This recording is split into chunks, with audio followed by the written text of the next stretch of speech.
Raise your hand if you've ever spent hours creating a meal plan just for the patient, not to follow it. Okay, now I know I'm dating myself here because I realize that chat can create a meal plan in like 0.5 seconds. But if you've been in healthcare before AI, I know you can relate to my frustration. Welcome back to the Exam Room Nutrition Podcast. I'm your host, Colleen Sloan.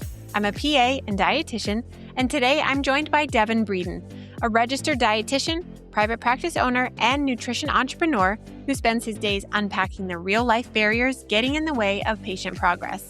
In today's episode, we talk about why meal plans usually fail, the simple frameworks Devin uses instead, how he helps patients uncover the real barriers getting in the way of change, and when it's time to stop handing patients another handout and bring a dietitian onto the healthcare team.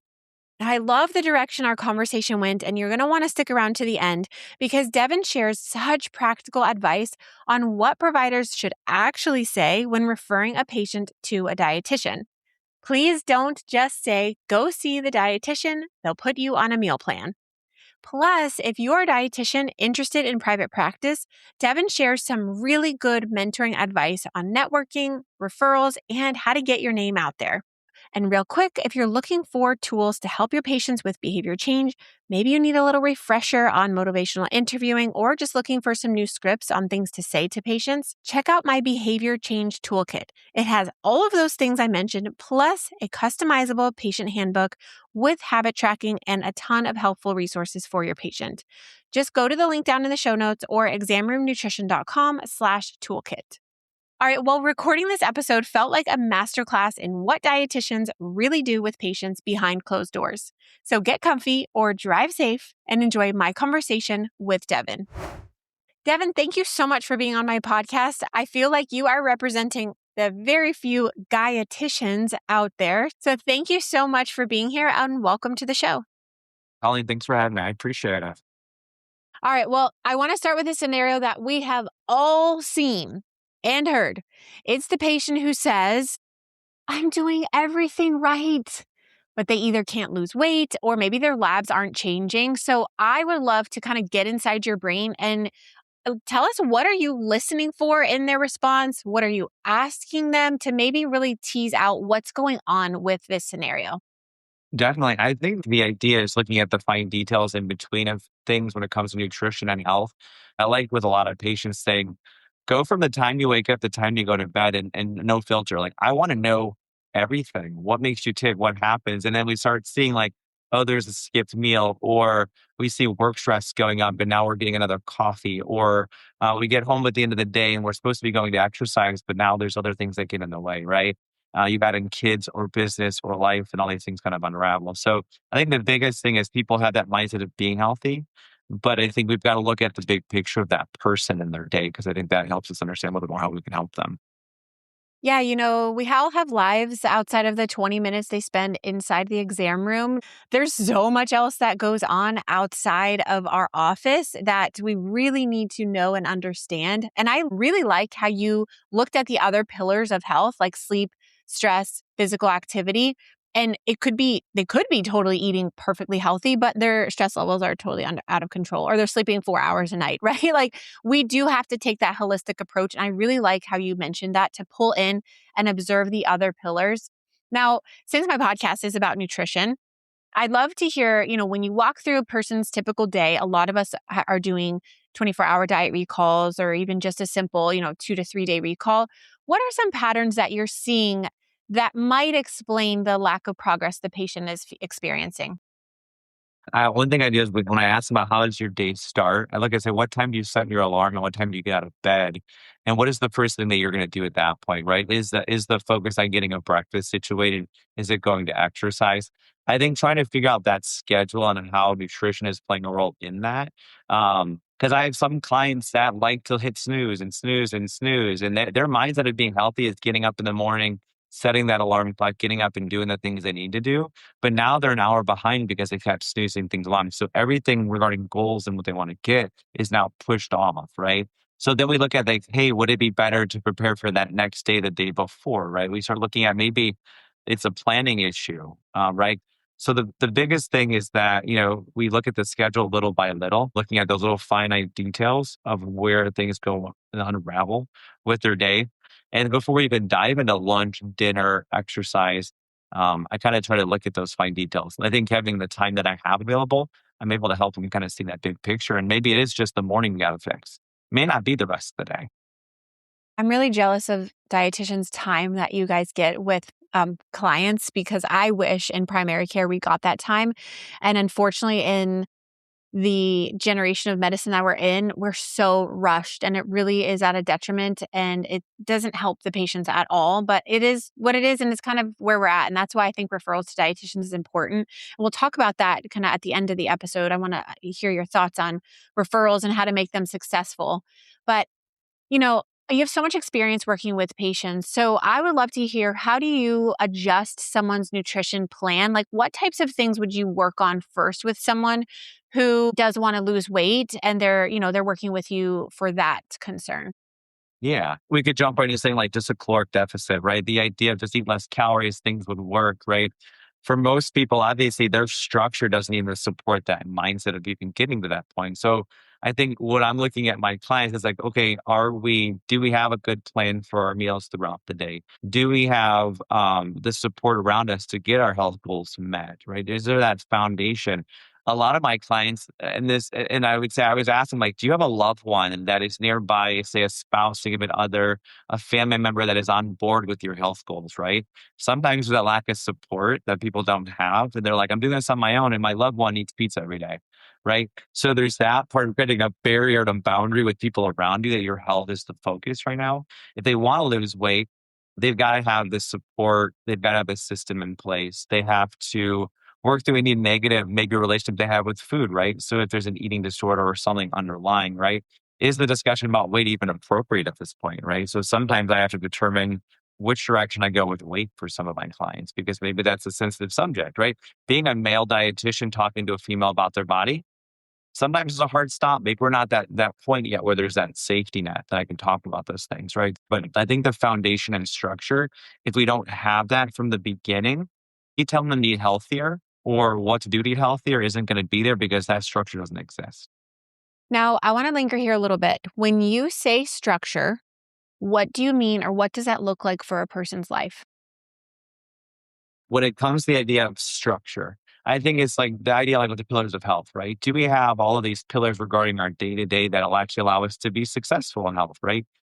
You know, are we looking at our stress and how are we managing it? Are we physically active or are we able to be active enough to promote good health outcomes, right? That they know how to cook, how to prepare food, that they have access to food. I think one thing about some of my clientele, because I do take Medicaid, I have to be sensitive to the fact that some people don't have the funds or the skill set to prepare meals, right? We got to look at that part. We got to look at the family dynamics, the learned behaviors, some of those things, right? Those are all the parts of structure, and I feel like there's different areas we can focus on, so that way they're well rounded. I tell a lot of my patients about 10% of my time is spent on nutrition. 90% is spent on creating structure and stability because there's all these other things that are working against nutrition. Because everybody always tells me, I know how to eat healthy, but I can't, or there is this barrier, right? Where's those friction points? So I think those areas of structure, as I said, regarding people's life and just having direction because of everything being solid is where I focus on with most people. Yeah, and I bet that's probably pretty surprising to some of your clients who came to you expecting, like, just tell me what to eat, put me on a diet. And you're over here spending an hour or multiple sessions really unpacking their day to day and their support and their access to foods. And I'm sure, they probably never even thought of it that way. So, what does that look like when you're working with someone? What types of questions do you ask your clients to unpack what their day to day looks like?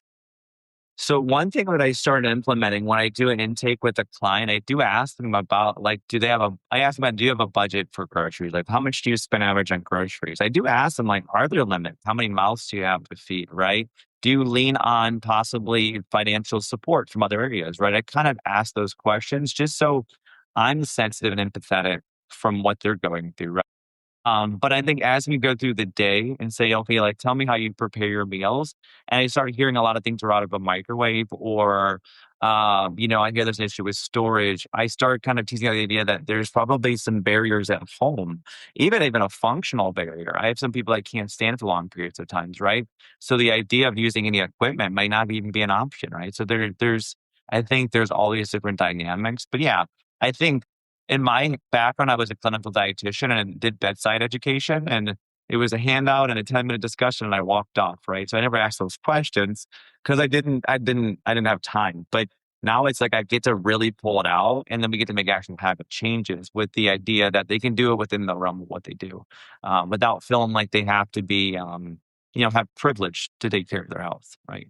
No, you're so right. I started out as a clinical dietitian too. And, you get consulted for like a cardiac diet. And it's like, you kind of look back and I laugh and I'm like, that was so not helpful what I had shared. And the little packet that I gave about, low sodium, low fat foods, that's not what that patient needed at all. So I'm grateful for dietitians who really do unpack all of the other social determinants of health. And that's why it's really important to have you guys on the healthcare team. All right. I want to ask you a question that came through from my group of girls who are on like a thread. And these are, I would say, mid 30s to mid 40-year-old women. And we were talking about nutrition. Of course, they asked me a tons of very nuanced questions. And one of them had asked me this, and I would love your perspective on how you would answer. She had said, how do you know when you are eating enough? So to give you some context, we were talking about cortisol levels because I saw something on Instagram and I had to like, you know what, let's just really focus, go back to the basics, exercising at least 2 to 3 times a week. They're already doing weight training because we're in like a CrossFit group. And then I had mentioned a well-balanced diet and make sure you're eating enough. And that was her follow-up question. Like, how do I know if I'm eating enough? So how would you answer that question? That's a good question. I think obviously, like we could focus on the intuitive approach, like listen to your body and like obviously hear it and be full. But some people lack the ability to be full or be hungry sometimes. So it is very hard based on stress. Like talking about cortisol and stress levels, right? The idea is like that ebbs and flows. For most of my clients, and I hate to say it, it's obviously like with the my plate becoming obsolete recently. I tell people the idea is if you can follow a template or a puzzle, like in this puzzle is filled by the foods that you need throughout the day. I tell them like we want 3 meals, but the idea is I always tell them I use like the hand. I use the hand when it comes to nutrition. I'm like, if you could look at your hand and use it as a tool of measure of what is considered enough, I tell them if you look at the palm of your hand, it's the whole tried and true protein thing. For most people, that's about how much they would need. So I tell them, I'm like, look at your plate. Is that about how much protein you have, right? I say now we need fruits and vegetables, right? We want to have those with our meals because I said no one's ever died from eating fruits and vegetables unless they're allergic. So the idea is think of baseballs, think of 2 baseballs, right? So now you have 2 baseballs of fruits and vegetables, and then you have about a handful of grain or something of that nature, right? My biggest thing is I have them then turn it back on me and say, okay, I tell them make a meal based on that. I'm like, okay, I would do this, this, and this. Okay. So now I'm like, now you have a visual of what your meal should look like, right? Now you go out and you do that 3 times a day, right? And then that way they can kind of follow what be needed for their body. And then I double now based on that, you look at the physiological things. Are you getting hungry? Are you getting full? Are you getting gassy, bloated? Maybe we dial back a little bit on some of those foods, right? We kind of go from there. Now, are you more active? Are you focusing on exercising, CrossFit, things of that nature, right? We look at higher amounts of protein and kind of mesh with that. The idea is I think I like to follow a template. So when they are putting a meal together and we meet again, I'm like, okay, how did you fill out that template? How did you fill out that puzzle, right? I don't use the My Plate specifically, but it is pretty much what I talk to my patients about. But I would say I have them do that to a T. And then I tell them, like, how do you feel based on that? Are you full? Did you make it to the next meal without snacking? Right? Is that gap filled? Or are we snacking or are we getting super hungry at night, right? Because then we want to evaluate, was it enough, right? Because sometimes hunger at night is a screaming signal that we didn't do enough during the day. So there's a lot of different things there. The one thing I know that a lot of like where I'm at in Florida specifically, a lot of different cultures, I want them to take that and match it to their culture. I don't want them to Americanize their meals. I want them to eat what they like to eat, right? So the idea is like, how can you take that and eat like you always have eaten without feeling like you have to go eat a salad? Because if salad wasn't part of culture and what you want to eat, then we need to find food that fits your needs. So it's definitely, I think, important to do those things. I love that you start with a template, and I think that's really helpful and easier for patients as well. We do like to follow something, especially if someone is starting out from zero, right? They've maybe never even thought about what they're putting into their body. Having some form of a template can be helpful, and I agree with you. I love my plate. I think it's a great visual. I think it's a great educational tool. So I'm very sad that the government guidelines no longer use that, but I think it's still a wonderful place to start. And then I love that you tailor it to that patient because it's not perfect for everybody, but it's a great starting point. And then you're right. We maybe need to add in more carbs, or maybe we need to decrease the carbs and add in more protein, right? Depending on all the things that you mentioned, physical activity, age, gender, things like that. What other types of, I would say, templates, for lack of better words, or frameworks do you like? I just recently had on the podcast an endocrinology PA, and we talked about pairing protein with carbohydrates. Are there any other kind of nutrition tricks or frameworks that you like to use with your clients? And this could be for any kind of medical condition. And I think I know a long time ago, this was probably not even from a dietitian, but it was called like the PFC, right? Protein, fat, carbohydrate, right? I tell them like if you at the very least focus on those three things in a meal, you've got a meal, right? So I think the idea is if you're lacking any one of those food groups, we need to add it, right? And so we talk about what kind of protein, like lean protein. Then you have carbohydrate, we talk about complexity, right? Adding those things in, and then making sure the meal has fat, right? I think for most people, they keep it as simple as that sometimes, but I think I've used that PFC mindset with a lot of things, but I want to say it was probably like a bodybuilder or like a weight trainer person that said that, and it stuck with me. But as a dietitian, I think keeping that simple is a good tool as well. At what point do you think a clinician, so we'll talk to the PAs, should they be thinking in their mind, oof, this might be more than what I can handle or what I can do in a primary care visit? At what point do you think they should be thinking that? I think we alluded to the idea like there's a time constraint, right? If they know that they can't unpack someone's nutrition history in a 20-minute evaluation alongside medicine. I think that's a big red flag here that a PA could obviously see and do that as well. I think if someone says obviously they struggle with the relation with food, right? We might need to tag in a dietitian and possibly a therapist, right? So I think sometimes getting the patient to open up about like their connection with food would open that door of saying, hey, maybe a dietitian needs to be part of this team. Um, Obviously, some managing chronic illnesses, if there's things like diabetes, heart disease, digestive health concerns, that a PA can obviously they can focus on obviously some of the groundwork of that disease. And maybe a dietitian needs to dive a little bit deeper into foods that affect digestive health, right? I am work with a few PAs that are part of gastro groups.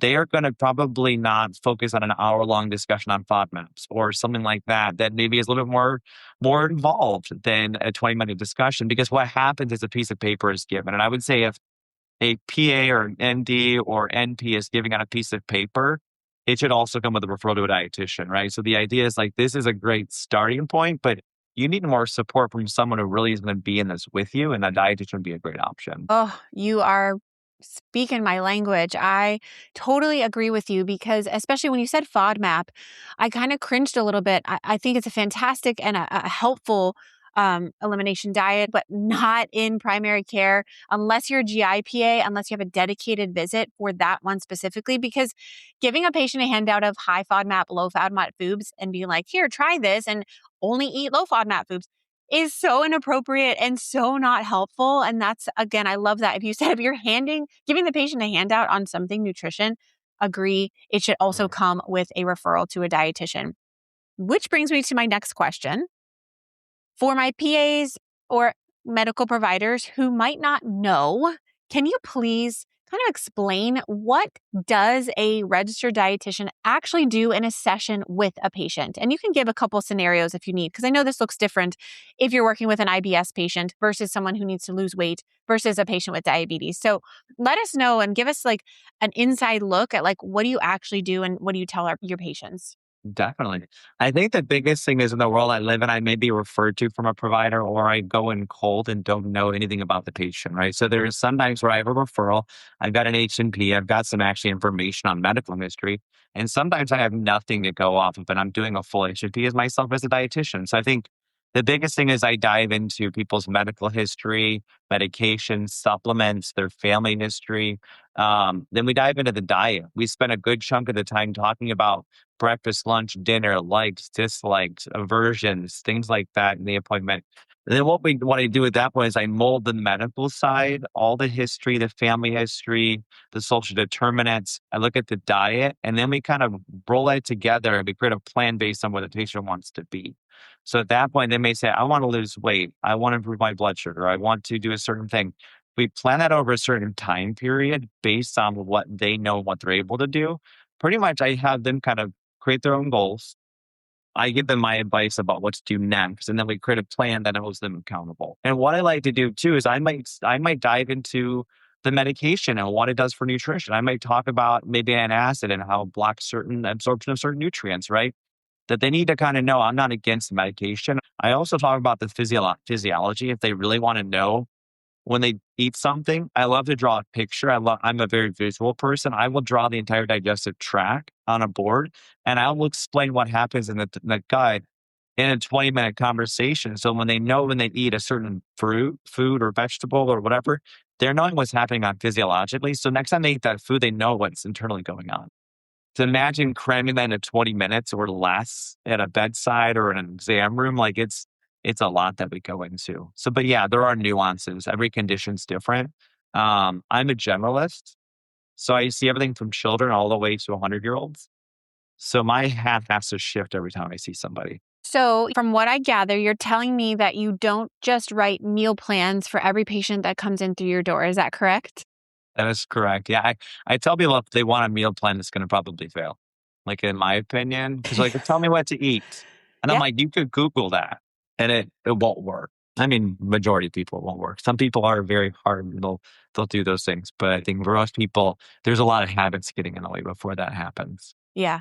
Do you know the amount of hours I spent when I was a brand new dietitian? This was like 18 years ago, handwriting or hand typing meal plans that patients never followed. They want a meal plan. They say they want to be told what to eat, but then when you provide it, what happens is real life. They go out to dinner, they have a function, or they're not feeling it that day, or they don't want the tuna fish sandwich that you had written down for a Wednesday for lunch, right? So the one thing I like to do is take the patient will give me their meals for the day. We'll talk about what they eat. And what we do is make subtle adjustments to those meals. Because I think that's more valuable than anything.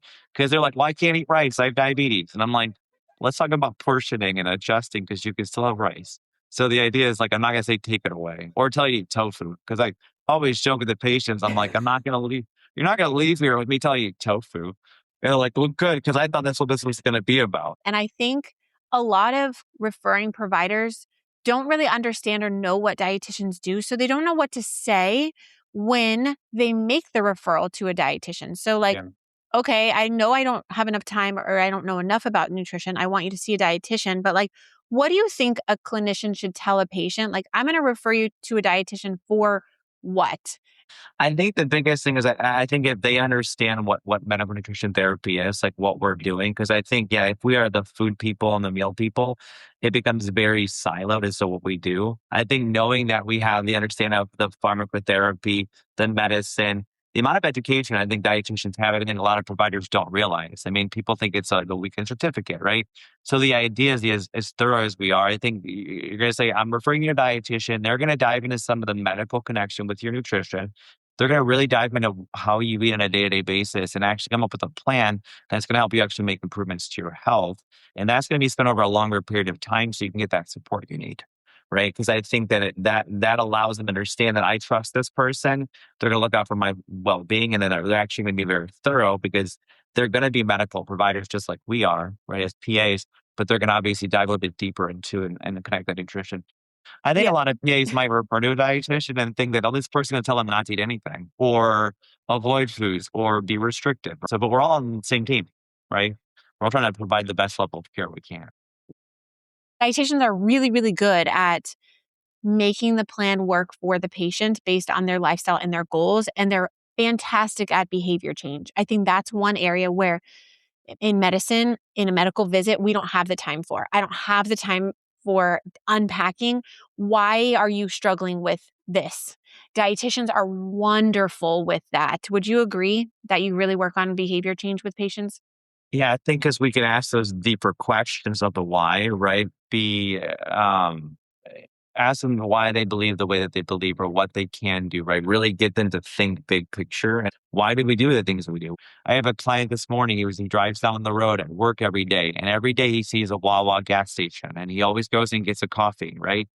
But why are we doing this? He's like, well, I'm really hungry at that time. And it's like, okay, what's going on at work before you leave work? He's like, well, like, in my day, I'm rushed, I'm stressed, and then I haven't eaten since 8 o'clock in the morning. And we realize that he needs a snack before he leaves work, right? So it's like those things. But I think it's those behaviors that are created and we have to address those. And by asking someone what happens all day, you wouldn't know that even existed. He drives by a Wawa every day and there's a problem, right? Okay, we have spoken kind of to my referring providers on how and what they should say when they refer to a dietitian, but I want to shift gears a little bit and speak to dietitians. I have a lot of listeners who are in private practice and it's hard to get referrals. And so you have made a very successful business and you've got a private practice and you said that you work with a lot of, GI prescribers. And so I would really love to kind of get some business tips and advice on how do you cultivate those relationships so that you are getting referrals. I think the biggest thing is if you are interested in going into private practice, especially even if you're a clinical dietitian like I was, right? Networking is very valuable, right? So the one thing is I think collecting as many contacts as you can get if you're going to go in that realm of private practice is important first off, right? The second part is determining how you're going to get paid, right? Most people can get paid by insurance. Some people will do cash.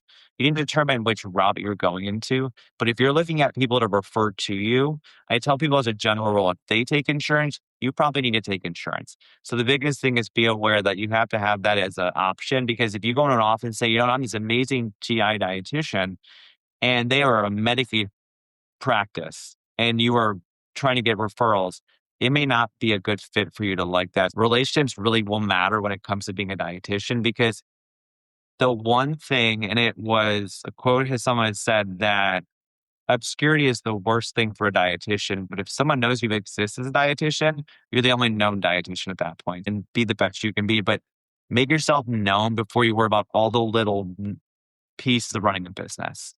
The more people that know you, the more people that will refer to you. So I think the biggest thing in nugget of information is like get out there, get known, be confident, mentorships, work with dietitians that are running in private practice and connect with them. I think the biggest thing is being confident to tell people that you're going to alleviate some stress, be a part of their team, be a great communicator, and that you're going to pretty much help them, their patients be less stressful to them. I think if we as dietitians create more value to a provider that refers to us, it's going to make their life a lot easier and that relationship build even more. Those are really good tips. And it's really true. I I see it now from the PA side of things and I've been a PA for 9 years in the same practice in the same company, same office. And I have had one dietitian reach out to me. One. And I live in a pretty affluent, pretty big county. I know there are other dietitians. We have a ton of local pediatric hospitals. Like, I know you guys are out there. And that just makes me a little frustrated because I do have a lot of picky eaters, underweight kiddos, overweight kiddos that I would love to refer them to a dietitian, but I don't know who you are. So really, this is just like a great message to a dietitian. Like, go and be present either in an office. If they can't spend time with you, shoot an email, leave a packet, offer to do a free lunch and learn, or, like be really creative. But we do want to refer our patients. I promise you. So make yourself known. I think, Devin, that's a really impactful, helpful piece of advice. All right. Well, this has been such a cool conversation. I love the direction that we took it. I learned so much about kind of counseling and just the questions that you ask as a dietitian to help guide your patients. And you're very active online and you've got a lot of stuff going on for you. So tell my listeners where they can connect with you online and how they can just follow you and all your work that you do. Yeah, so they can follow me. So my tag is at the Vital RD. So that is my nutrition company. So that's the consulting group. I also do business coaching at Dietitian Practice Pro. So I do coaching and help dietitians run their business.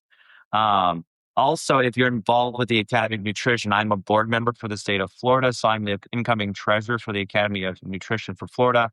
I'm also involved in the national PPC alongside the past presidents of the academy for national. So, I mean, there's a lot of ways to connect with me. I'm on Facebook. I'm ever present in a lot of the groups and also on LinkedIn under Devin Breedon as well. So, I mean, but those are a lot of areas to connect as well. And they're welcome to email me too. I will link to all of his socials down in the show notes below. Definitely connect with him. He's a wealth of information. But Devin, thank you so much for the gift of your time. I appreciate you being here today. Thank you, Colin. I appreciate it. And thank you for carving out some time for nutrition this week. I will see you next week. Have a great day.